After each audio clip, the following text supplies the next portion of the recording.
Welcome back to my favorite mortgage podcast with me, your host, Jaimie Booth, a licensed loan officer in Arizona and Texas, where we take you behind the curtain of the home buying and selling process. The last episode with Lily Sanchez went long, so we decided to split it into 2 podcasts. So stay tuned for part 2 with our guest, Lily Sanchez, and her journey on becoming a licensed agent. Hope you enjoy. Let's talk about your first year. Mm-hmm. You just said that you are celebrating your 1-year anniversary of being a realtor. I am. You went to school. How long is school? Real estate school took me personally, I want to say 6 to 7 weeks. Okay. Online, in person? I did it all online. Okay. I'm lazy. I didn't want to drive to Grants. If you know anything about Tucson, Grants Road is a road you don't want to drive in. It's just so congested. You're right. Yeah. And always under construction. Always. Yeah. I'm telling you, there's not much traffic here, but there'll be traffic there. On Grant Road. On Grant Road. And it was just like the other side of my house. So did it all online. It wasn't difficult. It was pretty easy. But I think it all has to do with your mindset. I'm a pretty good test taker. I'm very, very good in school. You know, I have my bachelor's in marketing and sociology, and that's just simple for me. So you're good at taking notes and studying. Exactly. Yeah. So I was like, I don't need to go there in person. And I'll get this done as soon as possible. I think it was 7 to 8 weeks, actually, because I think it takes 6 weeks minimum to do it. So I think it took me about 2 months or so. What's the cost for real estate school? I don't remember it being expensive at all. I think it was like $600. Oh, that's not bad. No, it was pretty cheap. But then you get... So then it's more you than that because then you have to pay school. for his test. It's like $100 each time if you don't fail it. Then you have to pay for like the final, which is like $50. So I guess it does add up to like maybe $800 or so. But so you take a test, and you said it's about 150. I think so. And then if you do fail, how soon can you take another one? So I failed the first time. Because you have like 5 hours on taking an exam. It's not going to take 5 hours. And I remember, if you ever seen Grey's Anatomy, I remember taking the test. Have you seen Grey's Anatomy? No. Oh, maybe they'll catch the reference. I was like, I'm not going to be the George O'Malley. George O'Malley was one of the characters that failed his intern exam, which means you move up to become a residency surgeon by 1 point. And I failed by 1 point. Did you? By My 1 assistant point. did that too. I went back and changed a couple of answers. I was like, damn, I became the George O'Malley. Your assistant did too? Yeah. But she was it took her 3 tries to pass. It happens. Yeah. It's very, that's why I mean, mindset's everything. You get very nervous. Yeah. Because it is, I think it was actually, I think it's $100 per time you take it. And you see the timer running down, which I feel adds more stress. If I didn't see that, I'd be fine. So you're seeing that, and I'm like, okay, now I got to go back and check. Yeah. I hate that timer. Yeah, I think that's why I messed up. I changed like 6 or 7 answers. And they say don't do that, but I was like, I'm going to do it. And then the second time I didn't do it and I passed. But I took the test again, like they don't have it every day, but they have it like twice a week or so. So it was like 2 days later. So no 30-day waiting period. No, thank God. Like that. No, I don't. Yeah, I think they do that to us loan officers. Do they? No, I moved my foot. You're good. Blooper. It's been a while, but loan officers take 30 days to retake it? I think so. I don't think you can take it right away. Oh wow. You know, don't quote me on that. But it's a very long test, isn't it? Yeah. All those state exams. It is, and the computer I did mine in person, and it almost looks like an old DOS Super system. old. Yeah, like the computers just came out last year. Exactly. And you get all the way done, or they say to skip questions you don't know and go back. So I was more comfortable skipping. And I say that's a tip, guys, because if you just don't know, skip it, because 4 or 5 questions later on, it's going to kind of give you a hint on the one that you may have skipped. That's so true. That's so true. Absolutely. And then it'll just jog your memory too. Yep. Mm-hmm. So, and they let you have paper and they let you have pen. You cannot bring in anything else. No. Like you can't bring in anything. Mm-hmm. And they're even pretty strict on you going to the bathroom. Yes. Like you could, but they'll be strict on it. I don't even remember if we could bring in water. It was very strict. You had to lock all your stuff up, but they gave you paper and pencil. In mortgage, they gave us a calculator. They gave us a calculator too. Did they? Yeah. Okay. So they did, yeah. Yeah. You guys have to take a little bit of mortgage. Some There's math, a little some bit mortgage. in there. There's discount points. Yeah, and I was like, I don't need to know this.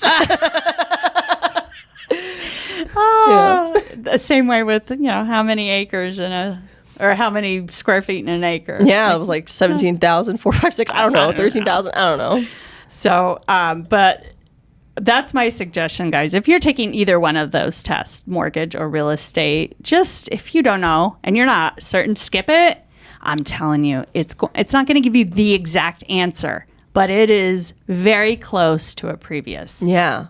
My annoyance was because it's a state exam. It's a for-profit exam. So they're trying to trick you sometimes. Yeah. And that pisses me off. Oh, they do. I remember the exact question. I got just so angry about that. And I was like, I'm going to remember you. And it was about bed bugs. And I was like, if your tenant has bed bugs and you're the landlord, would you A, B, C, D? And I remember reading, I was like, A, I'm like, yes, I would do that. B, I'm like, yes, it's also very important. I'm like, C, I'm like, that's also very, like, all of these are correct. I know they're all correct, but which one's the most correct? And they'll have one word kind of just, and it's not capitalized, and it just kind of, which one? Yeah. And it'll be like, you don't want to do blah, blah, blah. Exactly, yeah. But you read it fast, you're like, you do want to. Oh, I read it slow. I read it in snail space. I'm like, I got 6 hours over here. I'm just gonna take my time.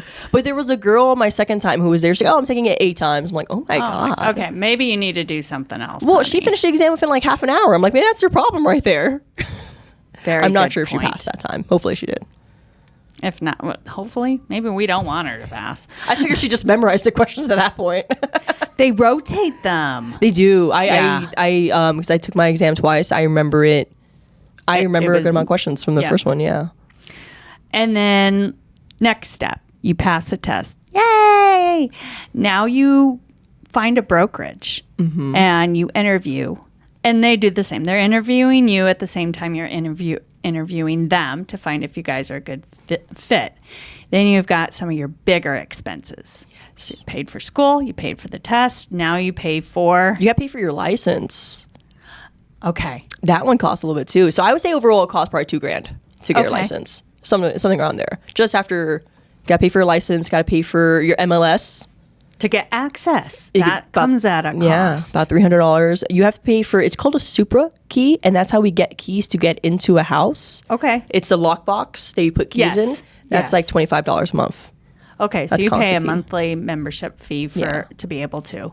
And then what about dues, brokerage dues? I've heard that a lot. Yes, they're all very, very different. I would suggest you need to just pretty much, like you said, you're going on interviews. Don't interview one or two. You need to interview a lot of them. And I think statistically, people are going to be changing up to 3 or 4 times in the real estate career.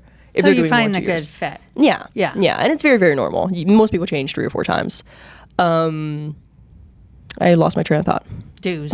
Dues, yes. How much are those? I don't know. I try to ignore them. I think they're about $1,000. I think they're about $1,000 a year. Yeah, not including the MLS. So I think it's about $1,400 a year. All this time, guys, you haven't made a penny. Yep.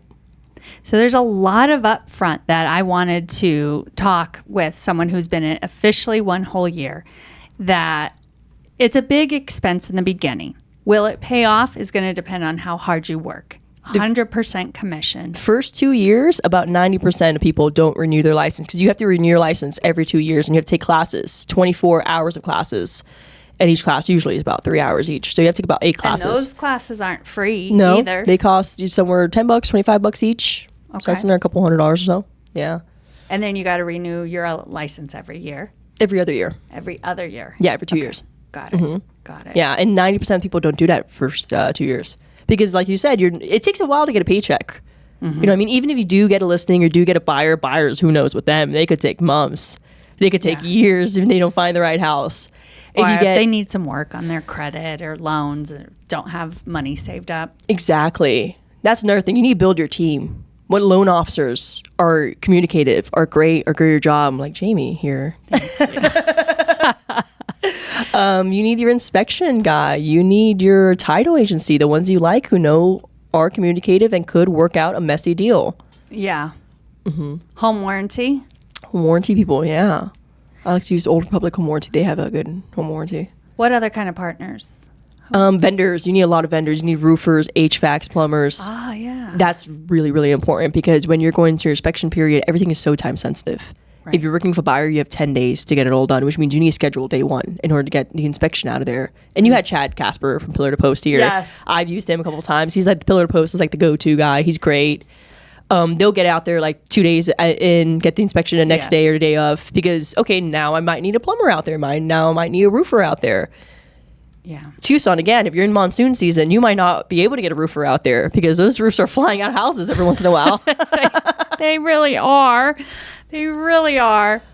That's a great advice. Get some good vendors, that, like you said, they communicate really well. Maybe you've done some research on them, word of mouth, but you've also checked to see how their reviews are and how they work. Very important. You need someone who is giving a correct estimate. Yeah. And I would say do 2 or 3 roofers. One of my last deals, I got a roofer out there. It's like, oh, you need to replace the entire roof, $14,000. I'm like, I don't think so. Let's get another one out there. It's like, oh, not much work, $4,000. The seller was so cool. They were amazing. I was on the buyer side. They got 2 more roofers out there. They're all over the place. Yeah. They range from $400 to $15,000. Wow. I'm like, let's just find a compromise here. How much is a roof inspection? Free. That's why they wanted to charge $14,000. Try to get roofers that don't do roof replacements because they're being honest. Right. Good advice. Good advice. And then we talked about, once you're in there, you paid all your dues, you've got your connections, you're ready to go. How long before you got your first check? So I'm going to do agent because I was doing property management my first 6 months because that's the brokerage I went into was boutique, and they did a lot of commercial and residential, but they needed help with property management because they were low staffed for a while. So I'm going to start from 6 months out. At that point, I knew good at my real estate. I'm pretty good at talking to people. It takes a while though. I think it took from there 2 months, and it was a commercial deal because I do both residential and commercial. Oh, good. And it was good. It was good, like $4,000. It was decent, but nothing comes like this. No. Just know escrow is going to take minimum 30 days. Right. You're going to get your check after your buyer finds the property, after your seller lists the property and then does marketing about it. I say 45 days minimum if you have someone already lined up. It takes months. If you have someone already lined up, but it takes months. After that check, I had another one that was just a few $100s, another commercial lease. Commercial leases go by a little quickly. But they're very, very dependent on so many different things. If you want to go into that, we can. But then it took me until June, so it took me 6 months to get another couple checks. At that point, it was boom, boom, boom, boom. I had 4 deals lined up, and they finally all closed in June, July, but it took 6 months. So warning, guys, this is not a quick get rich. It's going to take a lot of money up front. It's going to take a lot of time and work up front before you actually see a return. And even on your first check, it didn't even recoup what you've already invested. Exactly. Yeah. I don't know why people think they're going to make so much money right away. It takes time, and you need to build your system. And you said the same thing when you got into mortgage too, right? Like your first year was nothing. The first year I made less than I ever did when I was 16, working part-time at a Dairy Queen. I still made less money. Again, Lily Sanchez, thank you so much for coming on. I really wanted people to hear your first year experience since you're celebrating your anniversary. Thank you. And it really does clarify. I see a lot of people asking, what does it take to become a realtor? So it takes a lot of money. It takes a lot of money. It does. And time. Yeah. Before we go, what's your bold prediction for 2025? As in for my business? Anything. Rates, mortgage. No, you probably don't know. No, I know about rates and mortgages. Buyers. What's your bold prediction for real estate in 25? They're saying it's going to get better. They're saying the rates are going to get cut a little bit. That's the prediction so far. I don't think the election has anything really to do with it. I did hear very, very interesting statistics yesterday, actually. It depends on the county. If the county's red and red wins, they're like, woo. If the county's blue and blue wins, they're like, woo. So it doesn't really affect people who want to buy or sell. They think it's going to be more of a mixed, it's your buyer's market or seller's market. They think it might be a little bit of both. Balanced, which is kind of not easy to see. Right. So I think it's going to get much better because 2023 was very difficult. 2024 was still pretty difficult. I think 2025 is going to be great. We're finally going to see some break. Yeah. Yeah, let's I think do so it. Too. People need to buy homes. It's still really better do. than renting. You know what? Thank you. It is. If you rented for 5 years, you're putting in almost $100,000. Yes. Yes. If you see those numbers, you're like, oh my God, your money's just going to the garbage. Yeah. It's making your landlord rich. Yeah. I'm sure he appreciates it. Well, again, Lily, thank you so much for coming on. Thank you, Jaimie. If anyone has any questions about what it's like. I'm sure she'd be willing to help answer any questions. You can find all of her information below. We'll attach it in the description. You can email us at myfavemortgage@gmail.com. Again, 2025 is going to probably get a little crazy. So if you've got even an inkling, don't hesitate to start talking to us now. Yeah. Because we don't mind. It's going to take some time. And if you're not ready now, we're going to help get you there. So you can reach out. All of my information is there. Yeah. And if I could say one more thing about that, because if you looked at the 2021, 2022 market, everyone's like, 2-3% interest rates, let's buy a house. Do you know how much people were overbidding and overpriced on homes, and they were willing to do it because of that interest rate? You marry the home. You don't marry the interest rate. Yep. And that's exactly what people did in late 22 and 23, even early this year. And guess what I'm doing now? They are all getting refinanced, and they are all saving hundreds and hundreds of dollars on their monthly payment. And they did not pay $40,000, $50,000 more than asking price, over asking price. Right. And I do think that I don't think it's ever going to get that bad, but it's going to get a little crazy. There's been a lot of pent up buyers. Yeah. So, again, thank you so much for coming on. Thank you. This is My Favorite Mortgage Podcast. I am Jaimie Booth. If you know anyone who is looking to buy a house or looking to become a realtor, you can share this video with anyone. Please like us. Please follow us on YouTube and share, do whatever. And really, guys, enjoy your weekend. I think that's it for now. Yeah. Thank you so much for having me. I Thanks for appreciate coming it. on. All right. Have a good one, guys. Bye. Bye. Thank you.